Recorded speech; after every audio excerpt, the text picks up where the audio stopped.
வணக்கம். இன்றைக்கி நம்ம பார்க்க போகிற சமையல் என்னன்னு பார்த்தீங்கன்னா, உடல் எடை சுகர் கண்ட்ரோல் பண்ணுற மாதிரி ஒரு அருமையான தோசை ரெசிபி தான் பார்க்க போகிறோம். இந்த தோசை வரகரிசியும் துவரம் பருப்பும் வச்சு செஞ்சுருக்கேன். அரிசி இதில் சேர்க்குறதில்ல.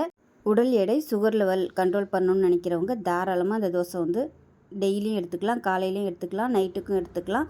ஸோ வாங்க அந்த அருமையான வரகரிசி துவரம் பருப்பு தோசை எப்படி செய்யலாங்கிறத பார்க்கலாம். இப்போ பார்த்திங்கன்னா ஒரு பவுலில் நான் இந்த கப்பில் தான் எடுத்திருக்கேன். ஏதாவது ஒரு கப்பு நீங்கள் அளந்துக்கங்க. இது ஒரு 2 பேர் சாப்பிட்றதுக்கு இந்த அளவு எடுத்திங்கன்னா உங்களுக்கு கரெக்டாக வரும். இந்த கப்பு பார்த்திங்கன்னா மெஷரிங் கப்பில் 1/4 கப்பு இருக்கும் இல்லையா, அந்த கப்பு எடுத்திருக்கேன் நான். இப்போ இந்த கப்பில் 1 கப் அளவுக்கு வரகரிசி எடுத்திருக்கேன். நல்லா 4-5 தடவை கழுவிட்டு நல்லா ஒரு 3லேருந்து ஒரு 4 மணி நேரம் நல்லா ஊறிடுச்சு. உங்களுக்கு டைம் இருந்துச்சுன்னா முதல் நாள் நைட்டே ஊற வச்சு நீங்கள் காலையில் பண்ணுறதுனா கூட பண்ணிக்கலாம். நான் ஒரு 5 மணி நேரம் ஊற வச்சுருக்கேன். இப்போ அதே கப்பில் 2 கப் அளவுக்கு, இந்த கப்பில் 2 கப் அளவுக்கு துவரம் பருப்பு, அதுவும் நல்லா கழுவிட்டு 4-5 மணி நேரம் ஊறிடுச்சு. 1 டேபிள் ஸ்பூன் உளுந்து, 1/4 டீஸ்பூன் போல் வெந்தயம், இதையும் நல்லா கழுவிட்டு ஊற வச்சுருக்கேன். நான் வீடியோ காமிக்கணுங்கிறதுக்காக தனித்தனியாக ஊற வச்சுருக்கேன். நீங்கள் எல்லாத்தையுமே ஒன்றாவே ஊற போட்டுக்கலாம். இப்போ இது ஒரு மிக்ஸி ஜாரில் சேர்த்து அரைச்சிக்கலாம்.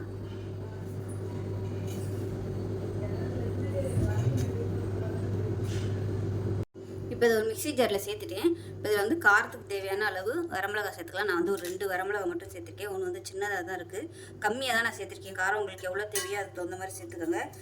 வரகரிசி அதுவும் ஊற போடையில நீங்கள் போட்டுக்கோங்க, நான் மறந்துட்டேன். இப்போ அதே மாதிரி 1/4 டீஸ்பூன் போல் சோம்பு சேர்த்துக்கலாம்.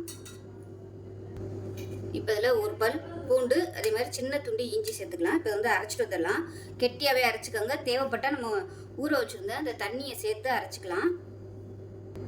இப்போ இதில் தேவையான அளவு உப்பு சேர்த்துக்கலாம். இப்போ அரைச்சிட்டு வந்துட்டு பார்க்கலாம். இப்போ பாருங்கள், நல்லா அரைச்சாச்சு, நைஸாக அரைச்சிட்டேன். இப்போ ஒரு பவுலில் சேர்த்துக்கலாம். இப்போ மிக்ஸி அலசிட்டு கொஞ்சமாக மட்டும் தண்ணி சேர்த்துக்கிறேன்.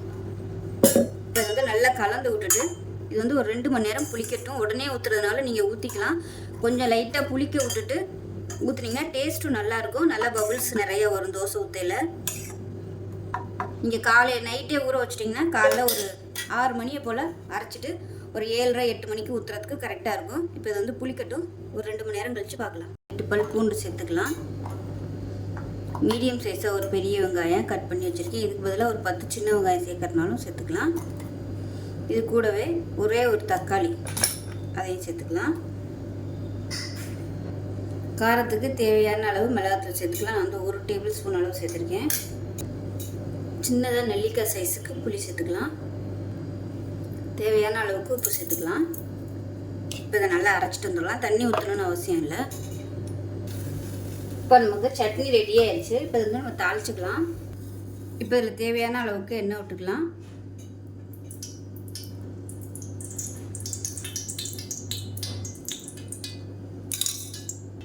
கடுகு 1 டீஸ்பூன் சேர்த்துக்கலாம். அது கூடவே கருவேப்பிலை சேர்த்துக்கலாம். இதில் 1/4 டீஸ்பூன் போல் பெருங்காயம் சேர்த்துக்கலாம். இப்போ நம்ம அரைச்சி வச்சுருக்க அந்த சட்னி இதில் சேர்த்துக்கலாம்.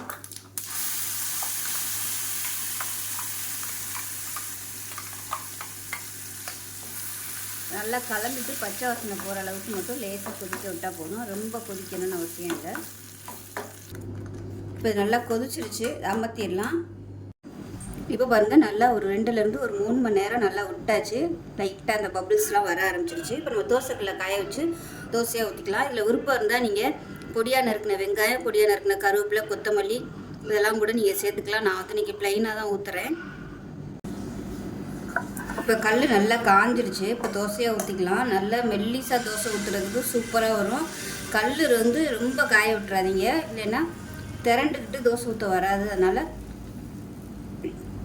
மீடியமான சூடு இருக்கையிலே தோசை ஊற்ற ஆரம்பிச்சிருங்க. ஸோ இது மிச்சம் இருந்துச்சுன்னா காலைக்கு நான் ஊற்றிக்கிடுவேன். அதனால நான் வெங்காயம்லாம் நறுக்கி போடலை. வெங்காயம்லாம் நறுக்கி போட்டு மிச்சம் ஃப்ரிட்ஜில் வச்சோம்னா கெட்டு போயிடும். அதனால நான் போடலை. நீங்கள் விருப்பப்பட்டால் வெங்காயம், தக்காளி இதெல்லாம் கூட நல்லா பொடியாக கட் பண்ணி, கேரட்லாம் கூட நீங்கள் வேணும்னா அதில் போட்டுக்கலாம். டயட்டில் இருக்கிறவங்களுக்கு இந்த தோசை நல்லா ஹெல்ப்ஃபுல்லாக இருக்கும். ஏன்னா அதில் நம்ம அரிசி சேர்க்கல. அதே மாதிரி சுகர் பேஷண்ட்டாக இருக்கிறவங்களுக்கு இது ஒரு அருமையான தோசைன்னு சொல்லலாம். இது வந்து ரெகுலராக எடுத்துகிட்டு வந்தீங்கன்னா சுகர் லெவல் நல்லாவே கண்ட்ரோலில் இருக்கும். இதோட மாத்திரையும் நீங்கள் எடுத்துகிட்டு வரும்போது சுகர் வந்து நார்மலாக தான் இருக்கும், ஹையில் வந்து ஏறாது. இது வந்து லோ கிளைசமிக் ஃபுட்டு தான், அதனால் தாராளமாக நீங்கள் எடுத்துக்கலாம். இது வந்து ஒரு 2 தோசை சாப்பிடலாம், இது நிறையவும் சாப்பிட முடியாது. அதனால் 2 சாப்பிட்டிங்கனாலும் உங்களுக்கு வந்து நல்ல ஹெல்த்தியாகவும் இருக்கும், சுகர் லெவலும் அதிகமாக ஏறாது. காலையிலே நைட்டுக்கும் கூட எடுத்துக்கலாம். இது வந்து நைட்டுக்கு எடுக்கிற மாதிரி இருந்துச்சுன்னா ஒரு 6:30 7 மணியை போல் நீங்கள் வந்து டின்னரை முடிச்சிடணும். அப்போ தான் உங்களுக்கு கரெக்டாக வரும்.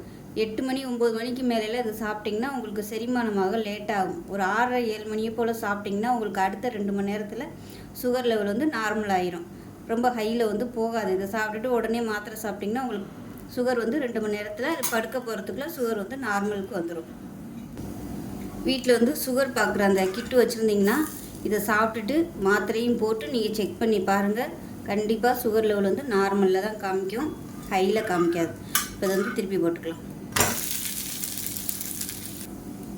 இப்போ தோசை ரெடி ஆயிடுச்சு, எடுத்துடலாம். இதுக்கு வந்து பூண்டு சட்னி, கார சட்னி, தக்காளி சட்னி, இந்த மாதிரி சட்னி சூப்பராக இருக்கும். இப்போ நமக்கு ஒரு சிம்பிளான சட்னியும் தோசையும் ரெடி ஆயிடுச்சு. ஸோ பிரேக்ஃபாஸ்ட்டோ டின்னரோ செய்கிறதுக்கு ரொம்ப ஈஸியாக இருக்கும், சுகர் லெவலும் நல்லா கண்ட்ரோலுக்கு வரும்.